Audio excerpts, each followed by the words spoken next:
സാധാരണഗതിയിൽ ഞാൻ ഈ സഹതാപം എന്നുള്ള വാക്ക് ഇപ്പോൾ അടുത്ത കാലത്തായിട്ട് ഉപയോഗിക്കാറില്ല. അത് പൊളിറ്റിക്കലി അത്ര ശരിയല്ല എന്നുള്ളതുകൊണ്ടാണ്. ഒരു അനുതാപം എന്നുള്ള വാക്കാണ് ഉപയോഗിക്കാറ്. പക്ഷേ PMC സംബന്ധിച്ച് UDFന്റെ VD സതീശൻ സർക്കാരിന്റെ തീരുമാനം അറിഞ്ഞപ്പോൾ സഹതാപം എന്നുള്ള വാക്ക് എനിക്ക് ഉപയോഗിക്കാതിരിക്കാൻ കഴിയുന്നില്ല. അതായത് എന്ത് ദയനീയമായൊരു പതനമാണ്. ഞാൻ നേരത്തെ തന്നെ പറഞ്ഞിട്ടുണ്ട്, ലോക ചരിത്രത്തിൽ ഒരു ജനാധിപത്യ ഗവൺമെന്റ് ഇത്രയും ഹ്രസ്വകാലം കൊണ്ട് ടേൺ അടിക്കുന്നുണ്ടെങ്കിൽ അതിനുള്ള അവാർഡ് കേരളത്തിലെ UDF ഗവൺമെന്റിന് കൊടുക്കേണ്ടതാണ്. അവർക്ക് അതിനുള്ള അർഹതയുണ്ട് എന്ന്. UDF എന്നുള്ള ആ പേര് തന്നെ സംജ തന്നെ മാറ്റി UTF ടേൺ ഗവൺമെന്റ് എന്നെടുക്കേണ്ട സമയമായി. പക്ഷേ കേരളത്തിലെ ജനങ്ങളെ ഇത്ര നഗ്നമായി നികൃഷ്ടമായി വഞ്ചിക്കുക എന്നുള്ളൊരു പരിപാടിയിലാണ് UDF വ്യാപൃതരായിരിക്കുന്നത്. PMC സംബന്ധിച്ച് ഈ UDFന്റെ നേതാക്കളുടെ ഭാഗത്തു നിന്ന് ഉണ്ടായിട്ടുള്ള പ്രതികരണങ്ങളൊന്ന് പിന്തിരിഞ്ഞു നോക്കിക്കഴിഞ്ഞാൽ അതൊക്കെ അവരെ തിരിഞ്ഞു കുത്തുന്നില്ലേ എന്നുള്ള ഒരു ചോദ്യം ആരുടെയും മനസ്സിലേക്ക് വരും. ഇപ്പം അറബിക്കടലിൽ നമ്മുടെ മന്ത്രിമാർക്ക് നന്ദി പറയാൻ വേണ്ടിയിട്ട് ചിലപ്പോൾ തിര ഇങ്ങനെ കയറുന്നുണ്ടാവും. അത് ശ്രദ്ധിക്കണം. എന്താ കാരണത്തിൽ അറബിക്കടലിൽ കൊണ്ടുപോയിട്ട് ചവിട്ടിത്താഴ്ത്തുന്നാണ് പറഞ്ഞിരുന്നത്. അപ്പോൾ ആ ചവിട്ടിത്താഴ്ത്താത്തതിൻ്റെ ഒരു എന്താ പറയുക സ്മരണയ്ക്ക്, ഉപകാര സ്മരണയ്ക്ക് വേണമെങ്കിൽ അറബിക്കടൽ വേണമെങ്കിൽ ഇവരെ കാണാൻ പോകുന്നുണ്ടാവും. എന്താ കാരണം വെച്ചാൽ അത്രത്തോളം വലിയൊരു വഞ്ചനയാണ് നടത്തിയത്.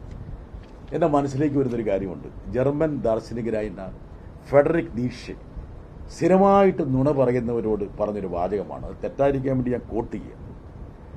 നിങ്ങൾ എന്നോട് കള്ളം പറഞ്ഞതിലല്ല എനിക്ക് വിഷമം, ഇനി മുതൽ എനിക്ക് നിങ്ങളെ വിശ്വസിക്കാനാവില്ലല്ലോ എന്നോർക്കുമ്പോഴാണ് വിഷമം. അതായത് ഇത്രയും നഗ്നമായ കളവ് പറഞ്ഞ ആൾക്കാരെ ഇനി എങ്ങനെയാണ് കേരള ജനത വിശ്വസിക്കുക? ഇനി കേരളത്തിലെ വിദ്യാഭ്യാസ മന്ത്രിയെ ഒരു പ്രവാചകൻ നബിയുടെ ഒരു വചനവും കൂടി എനിക്ക് ഓർമ്മിപ്പിക്കാൻ ആഗ്രഹമുണ്ട്. ഇനി പറയുന്ന 4 സ്വഭാവ വിശേഷതകൾ ഒരാളിൽ ഒത്തുചേർന്നാൽ അയാൾ തികഞ്ഞ കാപട്യക്കാരനായിരിക്കും. അവയിൽ ഏതെങ്കിലും ഒന്ന് ഒരാളിലുണ്ടെങ്കിൽ അത് ഉപേക്ഷിക്കുന്നത് വരെ അയാൾ കാപട്യക്കാരനായിരിക്കും. അയാളിൽ നിക്ഷിപ്തമായ കാര്യങ്ങളിൽ ഒരാൾ വഞ്ചന കാണിക്കുന്നു, ആ വിഷയത്തെക്കുറിച്ച് അയാൾ കള്ളം പറയുന്നു, കരാറുണ്ടാക്കിയാൽ അത് ലംഘിക്കുന്നു, ആ വിഷയത്തിൽ തർക്കത്തിലേർപ്പെടുമ്പോൾ അയാൾ അവിവേകത്തോടെ പെരുമാറുന്നു.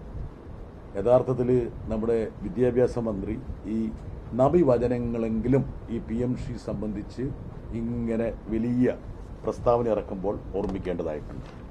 എനിക്ക് രസകരമായി തോന്നിയൊരു കാര്യമുണ്ട്. ഈ എൻ്റെ സ്നേഹിതൻ അബ്ദുൽ വഹാബും എൻ്റെ സഹപ്രവർത്തക JB മേത്തറും മത്സരിച്ച് നൽകിയ 2 ചോദ്യങ്ങളുണ്ട്. അത് PMCയുമായി ബന്ധപ്പെട്ടും സമഗ്ര ശിക്ഷയുമായി ബന്ധപ്പെട്ടാണ്. 29/7/2026. ഈ 2 പേരും ഈ സതീശന്റെ ഈ കാപട്യത്തിന്റെ ഈ എന്താ പറയാ മൂടുപടം വലിച്ചു കീറാൻ വേണ്ടി ഇങ്ങനെ രംഗത്ത് വരുമെന്ന് ഞാൻ വിചാരിച്ചില്ല. അബ്ദുൽ വഹാബിന്റെ ചോദ്യം അതൊരു കൃത്യമായ ചോദ്യമാണ്. അത് നിങ്ങൾക്ക് കിട്ടിയിട്ടുണ്ടാവും. ആ ചോദ്യത്തിന്റെ അവസാന ഭാഗത്ത് പറയുന്ന ഒരുപാട് കാര്യങ്ങളുണ്ട്.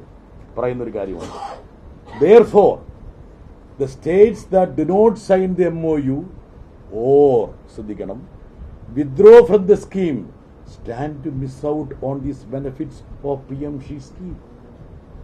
PMCയില് MOU നമുക്കെല്ലാം അറിയാം. MOU എന്ന് പറഞ്ഞ ധാരണാപത്രമാണ്. അതിന്റെ അനന്തര നടപടികളിലേക്ക് കടക്കുന്നതിന് മുമ്പ് അല്ലെങ്കിൽ അവസാന കരാറിലേക്ക് പോകുന്നതിന് മുമ്പുള്ള പ്രാഥമികമായ ഒരു നടപടിക്രമം മാത്രമാണ് MOU എന്നറിയാം. കേരളത്തിലെ വിദ്യാഭ്യാസ വകുപ്പ് നേരത്തെ MOUയിൽ ഒപ്പുവെച്ചു. പിന്നീട് അവിടെ മുന്നണിയിൽ ചർച്ച വന്നപ്പോൾ അത് വേണ്ടതില്ല എന്ന് തീരുമാനിച്ച് അത് മരവിപ്പിക്കാൻ വേണ്ടിയുള്ള കത്ത് കൊടുത്തു. ഇപ്പോൾ കൃത്യമായി കേന്ദ്ര ഗവൺമെന്റ് പറയുകയാണ്, അതായത് ഈ MOUയിൽ നിന്ന് പിൻവാങ്ങിയ എന്നുള്ള വാക്ക് ഈ പറയുന്ന കേന്ദ്രമന്ത്രി ഉപയോഗിക്കണമെങ്കിൽ, അതായത് Jayant Chaudhary minister of state in the ministry of education, ഇത് ഈ പ്രൊവിഷൻ ഇല്ലാത്തതുകൊണ്ടാണ്. ഇത് മാത്രം ഇവരുടെ ഇങ്ങനെ തുറച്ചു നോക്കിക്കൊണ്ടിരിക്കുകയല്ലേ. എങ്ങനെയാണ് ഇവർ ഇത്രത്തോളം കളവ് പറയുന്നത് കേരള സമൂഹത്തോട്? ഇതുപോലൊരു വഞ്ചന ഇവർ കാണിക്കാൻ കഴിയും. ഈ വിഷയത്തിന്റെ മുകളിൽ യഥാർത്ഥത്തിൽ കേരളത്തിൽ വർഗീയ ചേരിതിരിവ് കൂടി സൃഷ്ടിക്കാൻ ശ്രമിച്ചവരാണ്. ഇവരെ വിശ്വസിച്ച് എങ്ങനെ കേരള ജനതയ്ക്ക് മുമ്പോട്ട് പോകാൻ കഴിയും? ഈ ഒരൊറ്റ കാര്യത്തിൽ ഇത്രത്തോളം കളവ് പറയുന്നുണ്ടെങ്കിൽ മറ്റു കാര്യങ്ങളിൽ ഇവർ എത്ര ടൺ കണക്കിന് കളവുകളായിരിക്കും പറയുക. എനിക്ക് എൻ്റെ കേരളത്തിലെ മാധ്യമ സ്നേഹിതന്മാരോട് പറയാനുള്ളൊരു കാര്യമുള്ളൂ. അതായത് PSCയും മുൻ മുഖ്യമന്ത്രിയുടെ സുരക്ഷാഭടന്മാരിൽ ആരോപിക്കപ്പെടുന്ന കുറ്റമൊക്കെ വെച്ചിട്ട് ഇവരുടെ ഈ നഗ്നത നിങ്ങൾക്ക് ദീർഘകാലം മറച്ചു വെക്കാൻ കഴിയും. എക്സ്പോസ്ഡ് ആയിരിക്കുകയാണ്. ദയനീയമായ ഒരു രൂപമാണ് UDF ഗവൺമെന്റിൻ്റേത്. അവർ യഥാർത്ഥത്തിൽ ഇനി അഥവാ അവർക്ക് ഇതുമായിട്ട് മുമ്പോട്ട് പോകണമെന്നുണ്ടെങ്കിൽ അവർക്ക് പറയാവുന്ന ഒരു കാര്യമുണ്ട്. ഞങ്ങൾ കേരള സമൂഹത്തോട് മാപ്പ് പറയുന്നു. ഒരു പൊതു മാപ്പ് പറയുക. ഞങ്ങൾക്ക് വീഴ്ച പറ്റി, ഞങ്ങളെടുത്ത നിലപാട് തെറ്റായിരുന്നു, ഞങ്ങൾക്ക് ഇതുമായിട്ട് മുമ്പോട്ട് പോകേണ്ടിയിരിക്കുന്നു, അല്ലെങ്കിൽ മുമ്പോട്ട് പോകാൻ ഞങ്ങളുടെ മുകളിൽ സമ്മർദ്ദമുണ്ട്, BJP പറഞ്ഞാൽ ഞങ്ങൾക്ക് കേൾക്കാതിരിക്കാൻ പറ്റില്ല, ഏറെക്കുറെ BJP ആണ് ഞങ്ങളുടെ സർക്കാരിനെ പിന്നിൽ നിന്ന് നയിക്കുന്നത്, അതുകൊണ്ട് ഞങ്ങൾ കേരളത്തിലെ ജനങ്ങളോട് മാപ്പ് അപേക്ഷിക്കുന്നു എന്നൊരു വാചകം പറഞ്ഞിട്ട് മുമ്പോട്ട് പോയിക്കൂടായിരുന്നോ? അല്ലോടോ ശരത്തെ, അങ്ങനെ മുമ്പോട്ട് പോയിക്കൂടായിരുന്നോ? അതിന് വേറെ ഇങ്ങനെ നബി വചനങ്ങൾ പോലും ലംഘിച്ച് ഇളഭ്യരായി ഇത്രയും പച്ചക്കള്ളം പറഞ്ഞ് ഈ കേരളത്തിലെ ജനങ്ങളുടെ ഈ പരിഹാസം ഇങ്ങനെ ഏറ്റുവാങ്ങേണ്ടതാണ്. അല്പമെങ്കിലും ഉളുപ്പുണ്ടെങ്കിലുണ്ടല്ലോ യഥാർത്ഥത്തിൽ മുസ്ലിം ലീഗ് ഈ പരിപാടി അവസാനിപ്പിക്കും. ഈ അബ്ദുൾ വഹാബല്ലേന്ന് ഈ ചോദ്യമായിട്ട് വന്നിരിക്കുന്നത് ചെകിട്ടത്തല്ലേ കൊടുത്തിരിക്കുന്നത്? മുസ്ലിം ലീഗിന്റെ ചെകിട്ടത്ത് കൊടുത്തിരിക്കല്ലേ അബ്ദുൾ വഹാബ്. വഹാബിന് ഇത്രത്തോളം ശക്തി ഉണ്ടെന്നുള്ള കാര്യം എനിക്കറിയില്ലായിരുന്നു കേട്ടാ.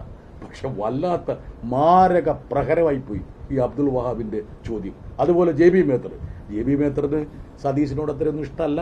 JB മേത്തറിന്റെ കൂറൊക്കെ ആരോടാണെന്നുള്ള കാര്യം നിങ്ങൾ തന്നെ ഇടയ്ക്ക് വാർത്തയെ കൊടുക്കുന്നുണ്ട്. അതുകൊണ്ട് JB മേത്തറിന്റെ ചോദ്യം വളരെ ആസൂത്രിതമായ ചോദ്യമായിരിക്കാം. എന്താ കാരണം എന്ന് വെച്ചാൽ അവർക്ക് കൂറുള്ള ആൾ ഇപ്പം ഡൽഹിയിലാണ് ഉള്ളത്. അതുകൊണ്ട് അതിനു വേണ്ടിയിട്ടുള്ള ഒരു ചോദ്യമായിരിക്കാൻ സാധ്യതയുണ്ടെന്ന് നിങ്ങൾ എന്നോട് പറഞ്ഞപ്പോൾ എനിക്കത് വിശ്വസിക്കാതിരിക്കാൻ പറ്റാത്തൊരു സാഹചര്യത്തിലാണ് ഞാൻ പെട്ടിരിക്കുന്നത്. ഇപ്പൊ ഈ ചോദ്യങ്ങൾ ഉന്നയിച്ചതിൽ നിന്ന് പ്രധാനമായും സർക്കാർ മുന്നോട്ട് വെച്ച രണ്ട് വാദങ്ങൾ എന്ന് പറയുന്നത്, ഒന്ന് പദ്ധതിയിൽ നിന്ന് പിന്മാറാൻ പറ്റാതെ ഇപ്പൊ MP വിശദീകരിച്ചു. രണ്ട്, കേരളം തുക കൈപ്പറ്റിയിട്ടുണ്ടെന്ന് പറഞ്ഞത് വിദ്യാഭ്യാസ മന്ത്രിയായിരുന്നു, ഷംസുദ്ദീൻ ആയിരുന്നു. അതിനും ഇപ്പൊ മറുപടി വന്നിരിക്കുകയാണ്. ഞാനതല്ലേ നബിവചനം അദ്ദേഹത്തിന് ഉദ്ധരിച്ചു കൊടുത്തത്. അയാളിൽ നിക്ഷിപ്തമായ കാര്യങ്ങളിൽ ഒരാൾ വഞ്ചന കാണിക്കുന്നു, ആ വിഷയത്തെക്കുറിച്ച് സംസാരിക്കുമ്പോൾ അയാൾ കള്ളം പറയുന്നു, 4-ൽ 2 ലംഘിച്ചു. അങ്ങനെ ലംഘിക്കുന്ന ആള് തികഞ്ഞ കാപട്യക്കാരനായിരിക്കുമെന്നാണ് നബി പറഞ്ഞിരിക്കുന്നത്. നബി വചനത്തിന്റെ നഗ്നമായ ലംഘനമല്ലേ നമ്മുടെ വിദ്യാഭ്യാസ മന്ത്രി ഷംസുദ്ദീൻ ബായി നടത്തിയിരിക്കുന്നത്? അല്ലോടോ ഷംസുദ്ദീനെ, താനൊക്കെ ഇത്ര അധപ്പതിക്കാൻ പാടണ്ട. ഒരു വിശ്വാസിയല്ലേ ഒന്നിലും. ഈ സതീശൻ പറയുന്നത് കേട്ടിട്ട് ഇമാരി ഈ കുതന്ത്രങ്ങളിൽ പോയി വ്യാപകനാകേണ്ട കാര്യമുണ്ടാ? കേട്ടോ, കുഞ്ഞാപ്പ മിണ്ടിയിട്ടില്ലല്ലോ. കുഞ്ഞാലിക്കുട്ടി മിണ്ടില്ല. മൂപ്പർ സൂത്രക്കാരനാണ്, കൗശലക്കാരനാണ്. ഈ ഷംസുദ്ദീനെ ഇങ്ങനെ ചുടുചോറ് കോരിക്കാൻ വേണ്ടിയിട്ട് ഇങ്ങനെ പുറത്തേക്ക് അയച്ചു വിട്ടിരിക്കുകയാണ്. പക്ഷേ ഷംസുദ്ദീൻ മനസ്സിലാക്കേണ്ട കാര്യമുണ്ട്. അദ്ദേഹം വിശ്വാസിയാണെങ്കിൽ നബിയുടെ വചനപ്രകാരം അദ്ദേഹം ഒരു തികഞ്ഞ കാപട്യക്കാരനാണെന്ന് തെളിയിച്ചിരിക്കുന്നു. ഇനി വേറെ എന്തൊക്കെയുണ്ട്? നിങ്ങൾ ചോദിച്ച പോലെ തന്നെ ഈ ഉത്തരങ്ങളിൽ ഇത് എത്ര പേജ് വരുന്ന ഉത്തരവാണെന്നറിയോ? വഹാബിന് തന്നെ കിട്ടിയിരിക്കുന്ന ഉത്തരം. ഇതൊക്കെ വഹാബ് വായിച്ചിട്ടുണ്ടോ ശരത്തെ? ഒരുപാടുണ്ട്, 4 പേജ് മറ്റുണ്ട്. JB മേത്തർക്കും കിട്ടിയിരിക്കണം നല്ലപോലെ. 1, 2, 3 പേജ് JB മേത്തർ വായിച്ചിട്ടുണ്ടാവും. JB മേത്തർ എന്താ വെച്ചാൽ മൂപ്പത്തി അത് കൊടുത്തിട്ട് തന്നെ ഇത് കിട്ടാൻ വേണ്ടിയിട്ടായിരിക്കുമല്ലോ. ഇങ്ങനെയും ഉത്തരം കിട്ടുള്ളൂ എന്നുള്ള കാര്യം അല്പം കോമൺ സെൻസ് ഉള്ള ആൾക്കാർക്കറിയില്ലേ? ഈ ചോദ്യം ഇങ്ങനെ ചോദിച്ചാൽ ഇതിന് ഉത്തരവല്ലേ ഇങ്ങനെ വരുള്ളൂ. എന്താ കാരണം? ഇവർ ഇതുവരെ ഈ തമസ്കരിക്കാൻ ശ്രമിക്കുന്ന ഈ സത്യം അനാവരണം ചെയ്യപ്പെടാൻ ഈ ചോദ്യം മാത്രം മതി എന്നുള്ള കാര്യം ഈ പാർലമെന്റിൽ അല്പം പഴക്കമുള്ള ആൾക്കാർക്ക് മനസ്സിലാവില്ലേ? ഇതിനകത്തെ വിഷയം എന്താണ്? ഇതിനകത്തെ വിഷയം എന്ന് വെച്ചാൽ നമുക്ക് ഒരു കേസുണ്ട്. ആ കേസ് കൃത്യമായിട്ട് ഈ ചോദ്യത്തിന് ഉത്തരത്തിനും കൃത്യമായി പറയുന്നുണ്ട്. എന്താ കാരണം? നിങ്ങൾ PMC പിൻവാങ്ങുന്നു, നിങ്ങൾക്ക് PMCയുടെ ഫണ്ടില്ല. പക്ഷേ മറ്റ് സ്കീമുകളിലുള്ള ഫണ്ട് നിങ്ങൾക്ക് നിഷേധിക്കാൻ ഒരു കാരണവശാലും കേന്ദ്ര സർക്കാരിന് പറ്റില്ല എന്ന് ഈ ചോദ്യം ഉത്തരത്തിൽ കൃത്യമായി പറയുന്നുണ്ട്. അതുകൊണ്ടാണ് ഞാൻ പാർലമെന്റിൽ നിരന്തരമായിട്ട് ഫൈറ്റ് ചെയ്തുകൊണ്ടിരുന്നത്.